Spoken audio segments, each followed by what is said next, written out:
il ne sort même pas de chez lui pour vous serrer la pince, et il vous fait dire par un serviteur une commission. Ben, il dit, t'as les boules, hein? Non, mais parce que comme impolitesse, c'est irrecevable. C'est même pas seulement impoli, c'est méprisant, c'est humiliant. Il lui fit dire, il aurait pu quand même sortir, lui dire, ah, vous êtes Naaman, très bien, enchanté, Naaman, Élisée, Naaman, il se serait présenté, il aurait fait les choses un peu. Mais là, comme ça, c'est terrible. Et pour lui donner une recette, va, lave-toi 7 fois dans le Jourdain et donc tu seras guéri.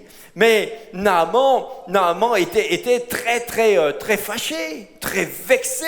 Il s'est dit, mais qu'est-ce que c'est que ce type? Il est même pas fichu de sortir à ma rencontre, au moins de me saluer poliment. Alors pourquoi est-ce qu'Élisée n'est pas sorti pour saluer Naaman? Ben, je ne sais pas, on peut... Vous avez des idées? Non? On peut réfléchir. Peut-être qu'on peut se dire que... Est-ce qu'Élisée aimait bien les Syriens? Ben, peut-être qu'il n'aimait pas beaucoup les Syriens. Hein? Bon, il avait aussi des raisons, quoi. Hein? Alors peut-être que chez lui, ça ne lui disait pas trop de rencontrer un Syrien.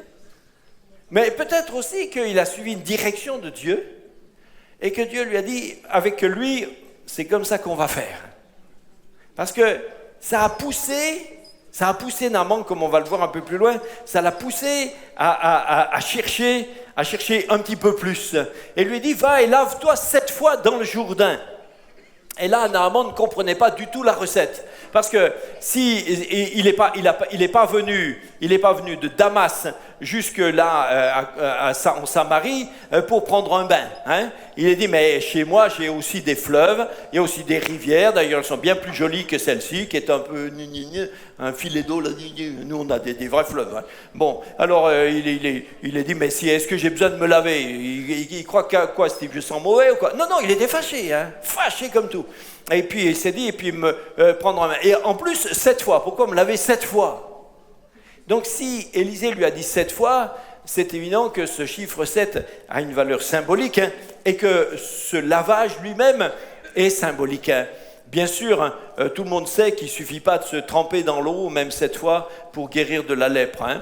Et donc, ce que Élisée lui a indiqué, c'était le moyen par lequel Dieu voulait le guérir. Pour Élisée, c'était aussi sûr que si c'était déjà fait. C'est totalement acquis. Il lui dit, si tu fais ce que Dieu te dit, c'est fini, tu es guéri. Pourquoi un symbole de passer dans l'eau? Bien, parce que l'eau, en purifiant, normalement, en lavant le corps, l'eau représente aussi la purification intérieure, le lavage intérieur. Hein.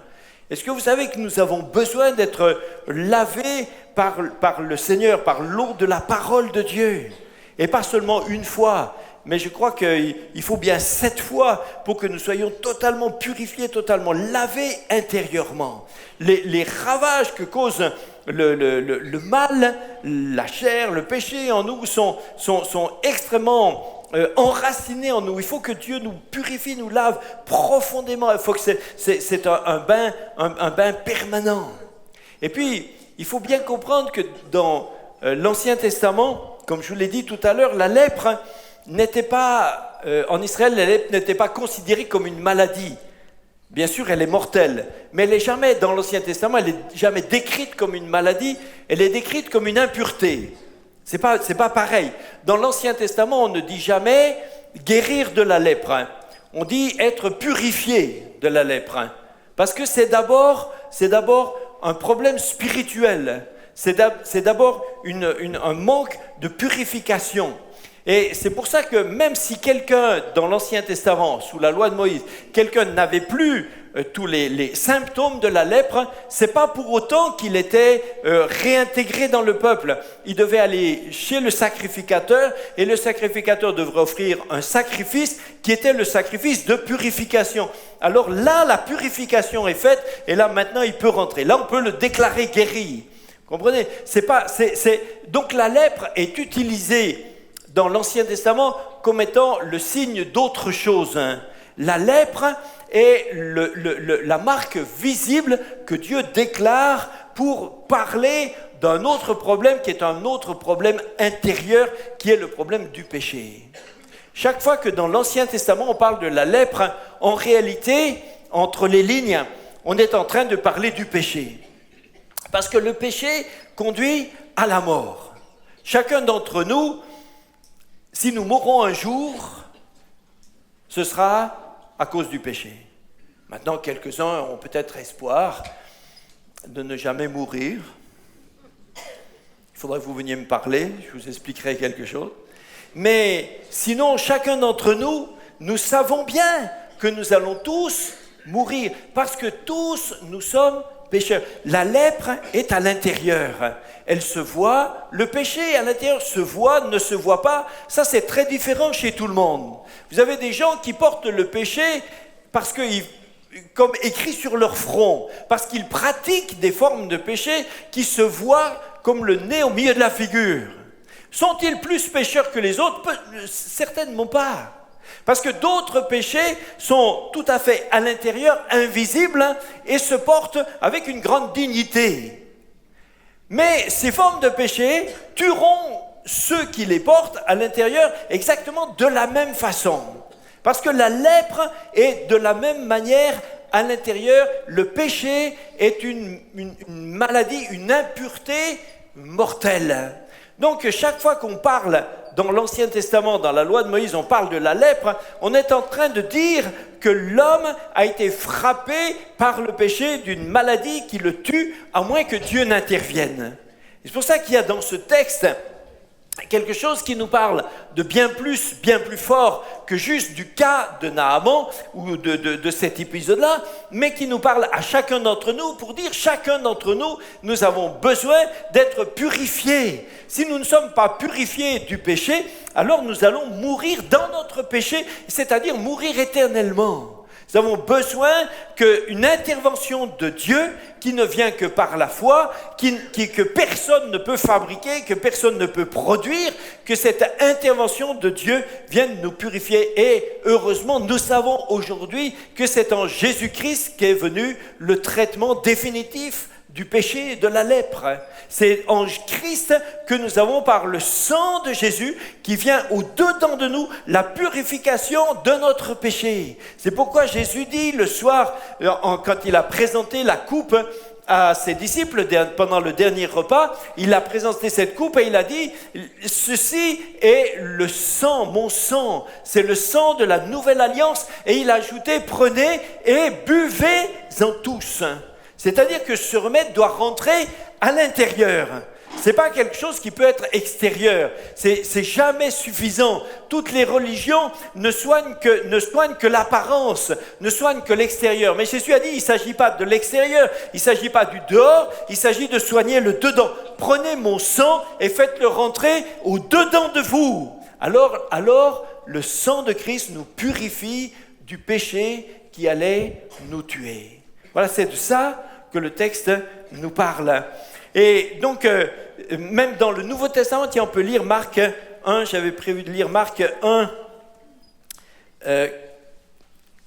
au début de l'évangile de Marc, où il est aussi question d'un lépreux qui a été purifié par Jésus. Marc 1,40, un lépreux vint à Jésus, et se jetant à genoux, il lui dit d'un ton suppliant, « Si tu le veux, tu peux me rendre pur. » Vous voyez, il n'a pas dit « tu peux me guérir ». Il a dit « tu peux me rendre pur ». Jésus, ému de compassion, étendit la main, le toucha et le dit « je le veux, sois pur ». Aussitôt la lèpre le quitta et il fut purifié. Jésus le renvoya sur le champ avec de sévères recommandations et lui dit « garde-toi de rien dire à personne, mais va te montrer au sacrificateur et offre pour ta purification ce que Moïse a prescrit, afin que cela leur serve de témoignage. Vous voyez, même dans le Nouveau Testament, cette lèpre est définie comme une impureté. Il n'y a que des passages dans Luc, mais parce que Luc s'adresse aux Grecs, où il a parlé des fois de guérison pour leur être plus accessible directement. Donc, quand Naaman a entendu a vu que le prophète n'avait même pas daigné sortir de sa maison pour lui donner sa recette, il était vexé, fâché, vexé. Est-ce que vous êtes vexé des fois? Bon, c'est pareil, quand on est vexé, souvent on essaye de ne pas le montrer, hein, parce que déjà, c'est pas marrant d'être vexé, alors reconnaître qu'on est vexé, c'est vexant, hein. Donc, en général, on essaye de faire mais on n'est pas du tout, on n'a pas envie de rire, hein. Verset 11. Naaman fut irrité et il s'en alla en disant voilà, je me disais, il va sortir vers moi, il va se présenter lui-même, il invoquera le nom de l'Éternel son Dieu, il agitera sa main sur la place, soit guéri, et il guérira le lépreux. Et puis il n'a rien fait de tout ça. Donc non, il a dit non, c'est fini ça, cette histoire. Est-ce que je ne pouvais pas, chez moi j'avais assez ce qu'il me fallait pour tout ça. Chez moi à Damas on a des fleuves, la banale, par part qui sont beaux, ils ont des belles rives, tout ça, ce Jourdain, gna. Ne valent-ils pas mieux que toutes les eaux d'Israël? Est-ce que je ne pouvais pas aller me laver et devenir pur? Et il s'en retournait, il partait avec fureur. Il a dit, j'ai fait tout ce chemin pour rien, pour voir ce bonimenteur là, cette espèce de oh là. Non, parlons plus. Et alors, on est étonné de voir de nouveau que ses serviteurs ont plus de sagesse que lui et qu'ils l'aimaient bien quand même aussi. Ils ont dit, au verset 13, ses serviteurs s'approchèrent pour lui parler, sans doute avec en essayant de mettre les formes, et beaucoup de diplomatie, parce que c'est quand même le général, hein, et ils lui ont dit, mon père, si le prophète t'avait demandé quelque chose de difficile, est-ce que tu ne l'aurais pas fait? Combien plus dois-tu faire ce qu'il t'a dit? Lave-toi et tu seras pur. Et là aussi, j'étais quelque part interpellé par la relation que ces gens ont avec leur général. Souvent, on imagine, un général, ça doit être un type inaccessible, sévère, un peu intransigeant, avec son aura. Et on imagine que les gens ne peuvent pas le joindre. Mais voilà des quelconques serviteurs qui ont trouvé le moyen de lui parler. Donc c'était pas une espèce de tyran qu'on pourrait peut-être imaginer. Il était joignable. C'est quelqu'un à qui on peut parler. Il avait sans doute, avec sa femme, comme ils avaient sans doute été gentils avec cette petite fille, bien malgré son origine dramatique, mais ils ont été gentils avec elle puisqu'elle les aimait bien aussi. Et ses serviteurs, eh bien, l'aimaient bien aussi. Ils avaient aussi de la compassion pour leur maître. Et ils lui ont dit quelque chose qui était évident. Ils lui ont dit, mais si on t'avait demandé quelque chose de difficile, tu l'aurais fait. Bon, si te demande quelque chose de facile, pourquoi ne le fais-tu pas? Certaines personnes sont exactement comme ça.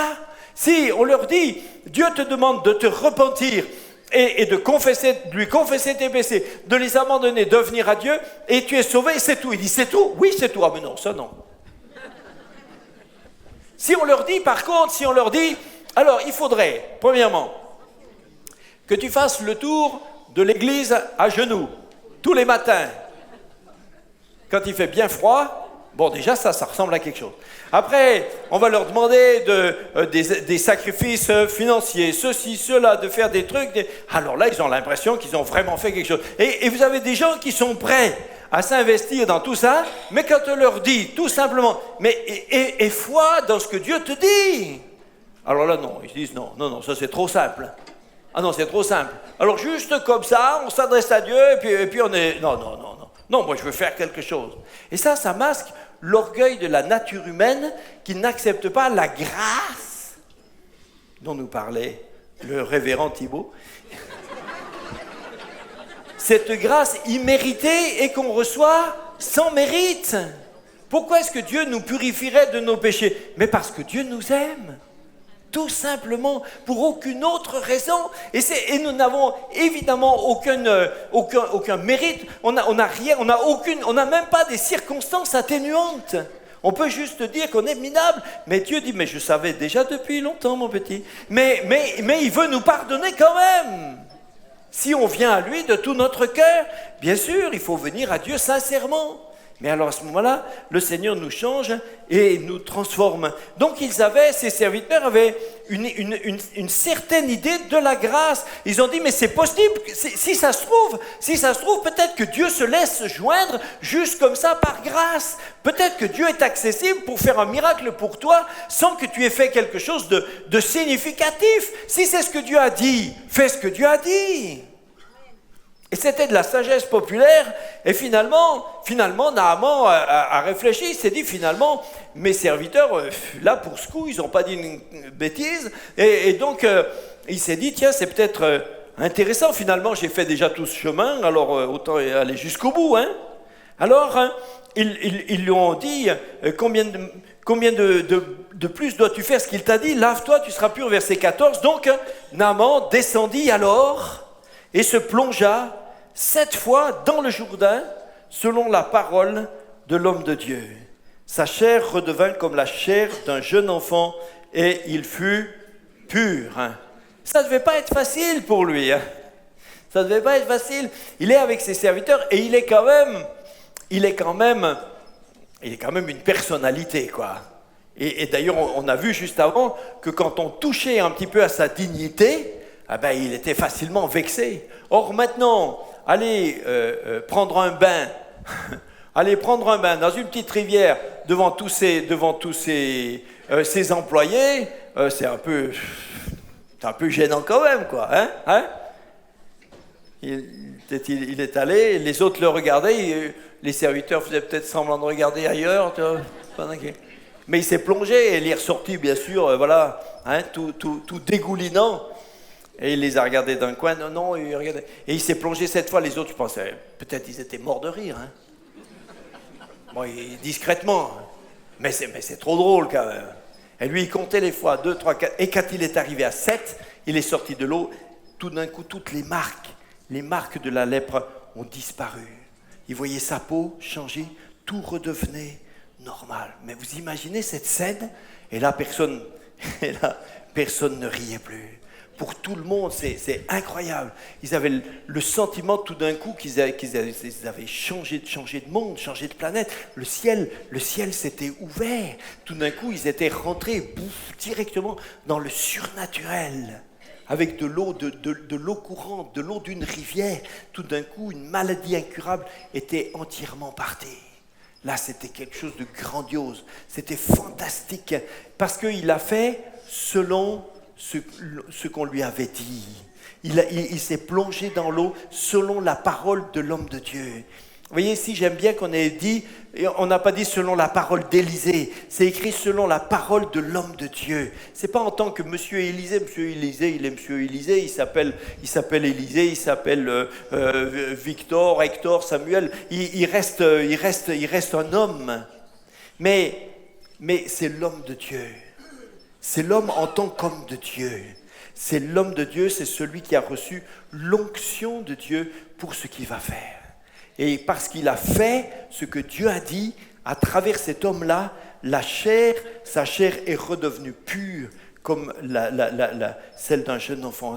Verset 15, Naaman retourna vers l'homme de Dieu avec toute sa suite et maintenant ils y allaient dans une autre atmosphère. Ils criaient, ils chantaient, je ne sais pas, ils étaient surexcités. Et lorsqu'il fut arrivé, il se présenta devant lui et dit, voici, je reconnais qu'il n'y a point de Dieu sur toute la terre, si ce n'est en Israël. Et maintenant, accepte, je te prie un présent de la part de ton serviteur. Et là, maintenant, on voit qu'Élisée est sorti de la maison. Et on comprend bien qu'Élisée n'était pas fâché avec lui, mais qu'il a respecté ce que Dieu, exactement dans la façon de faire, ce que Dieu lui disait de faire. Et voyez, Naaman a eu de la peine à faire ce qu'on lui disait parce que ça sortait de son principe. Certaines personnes aussi ont de la peine avec Dieu parce qu'ils n'acceptent pas que Dieu puisse décider comment il devrait le faire. Certains ont décidé qu'ils devaient être secourus par Dieu par tel ou tel moyen. Mais si Dieu a décidé de faire autrement, c'est qui est Dieu? Donc il nous faut accepter de suivre les voies de Dieu et de faire comme Dieu a dit. On n'invente pas, on fait ce que Dieu dit exactement. Il est revenu maintenant, bien sûr, bien sûr, il était plein de reconnaissance, mais voyez, cette guérison de sa peau a aussi produit chez lui quelque chose d'extraordinaire, c'est que maintenant, ça lui a donné une vraie révélation de Dieu. Avant, il avait bien sûr des dieux. Quand il était chez lui en Syrie, il a prié Dieu, il a prié toutes sortes dans les cultures comme ça antiques, on avait souvent toute une série de dieux. Ben, c'est pratique parce que quand on est fatigué avec un, on peut pendant un moment fricoter avec un autre. Okay. Mais les gens étaient toujours déçus parce que c'est des faux dieux. Et tout d'un coup, maintenant, il avait cette révélation qu'il n'y a tout ça, c'est rien. Il y a un seul Dieu. Et pour lui, si rien, de reconnaître que le seul Dieu, qu'il y a un seul Dieu, déjà, c'est tout à fait extraordinaire. Mais dire que ce seul Dieu est le Dieu du pays ennemi, alors ça c'est encore plus fort. Il avait vraiment une puissante révélation de Dieu. Il était changé. Alors bien sûr, il a proposé un présent. Il a proposé il était venu. De toute façon, il avait amené beaucoup d'or, il avait amené de l'argent, il avait amené beaucoup de choses. Donc en prévision, et donc il voulait récompenser. Verset 16. Mais Élisée a répondu: l'Éternel dont je suis le serviteur est vivant, je n'accepterai pas.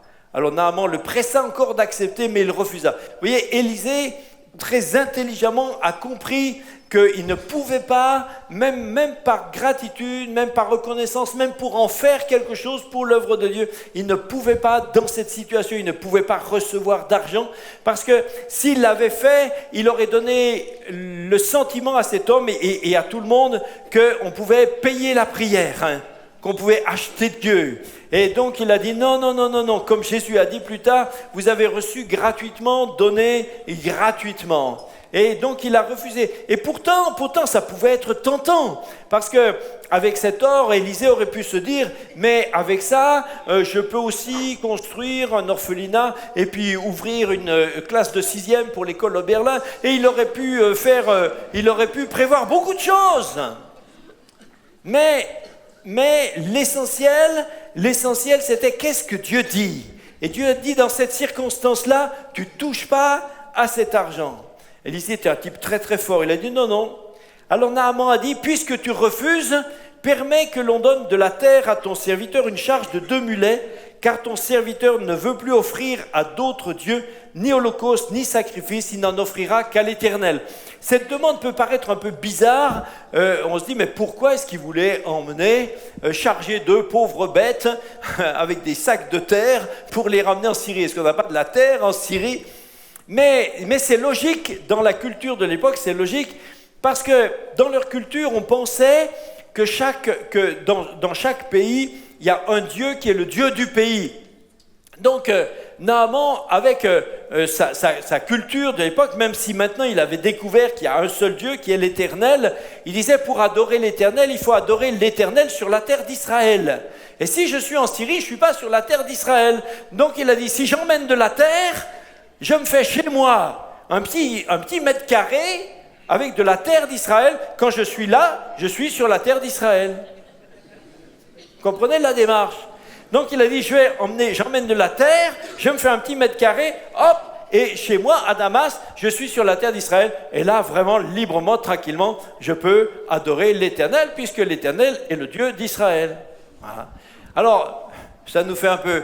Dans la démarche, ça peut nous faire un petit peu sourire un peu, mais en même temps, c'est aussi une symbolique, c'est que dans quel pays sommes-nous? Dans quel royaume sommes-nous? Et bien sûr, nos pieds, nous marchons tous sur le même sol, mais dans notre position spirituelle, nous sommes dans quel royaume? Parce que nous pouvons être dans le royaume de ce monde, le royaume naturel, nous pouvons être dans le royaume de Dieu. Et tout en allant au travail, nous pouvons continuer de marcher dans le royaume de Dieu. Je ne sais pas si vous me suivez bien là. Je vais recommencer au début. On peut marcher dans la rue, ici à Mulhouse, tout en marchant dans le royaume de Dieu. Ou on peut être juste dans une rue de Mulhouse. On peut aller à son travail, marcher dans l'atelier, et marcher dans l'atelier tout en marchant dans le royaume de Dieu. Ça dépend ce que vous avez mis sous vos pieds. Si vous avez mis sous vos pieds, si vous transportez avec vous, si vous êtes ancré dans le royaume de Dieu, vous marchez dans le royaume de Dieu, partout où vous êtes, partout où vous allez, la terre est sainte. Parce que même si vous étiez dans un endroit infect, infâme, pas parce que vous avez voulu y aller, mais parce que les circonstances sont comme ça, vous-même vous êtes encore sur une terre sainte. Parce que ce qui fait notre position, c'est la position de notre cœur. Nous pouvons vivre pour le royaume de Dieu partout où nous sommes. Il y a des endroits qui sont des endroits infects sur la terre où si vous mettez un vrai chrétien, eh bien il brille quand même parce que la lumière est en lui. Parce que la lumière est dans son cœur. Et même quand il marche dans le monde, alors il marche dans le royaume de Dieu. Et c'est cette démarche-là que d'une façon un peu naïve, un peu ingénue, un peu réductrice, Naaman avait décidé, mais il ne voulait plus marcher autrement que dans le royaume de Dieu. Donc il a emmené la terre, il a dit comme ça, quand j'adore Dieu dans le pays même de Dieu.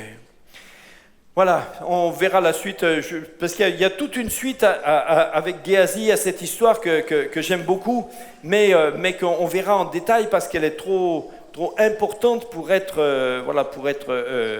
vue en vitesse. Donc on va arrêter là et puis je reprendrai cette histoire une autre fois. Mais on va prier maintenant, si vous voulez, et puis on va prier. Est-ce que je peux vous demander juste de fermer vos yeux 2 minutes? On va prier. Hein?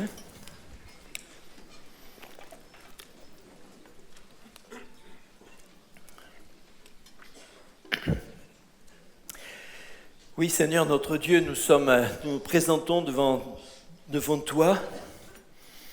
Nous avons mis sous nos pieds la terre de ton royaume, parce que nous voulons marcher dans le royaume de Dieu. Partout où nous sommes, Seigneur, nous voulons marcher sur une terre sainte.